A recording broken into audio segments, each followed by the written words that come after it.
ఇటీవల గంజాయి మత్తులో కానిస్టేబుల్ పై దాడి చేశారని ముగ్గురు యువకులను పోలీసులు నడి రోడ్డుపై లాఠీతో కొట్టారు. ఈ ఘటన తెనాలిలోని ఐతనగర్లో జరిగింది.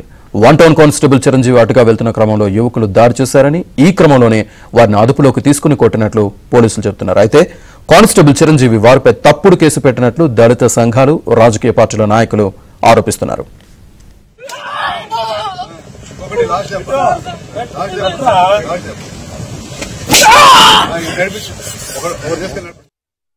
ఈ ఘటనపై రౌడీ షీటర్ల చేతిలో గాయపడిన కానిస్టేబుల్ భార్య పుల్లగూర కళ్యాణి స్పందించారు.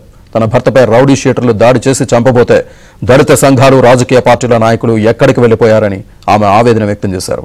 సమాజంలో అశాంతికి ప్రయత్నిస్తూ పలు కేసుల్లో ముద్దాయిలుగా ఉన్నవారే తన భర్తను దారి కాచి చంపబోతే తప్పించుకుని పిఎస్లో కంప్లైంట్ చేశాడని ఆమె తెలిపారు.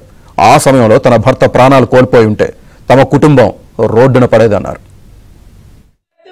పోలీస్ స్టేషన్ లో వర్క్ చేస్తున్నారు. నా భర్త బయలుదేరే క్రమంలో సమయంలో రౌడీ షీటర్ దాడి చేసి మారణాయుధాలతో చంపబోయారు.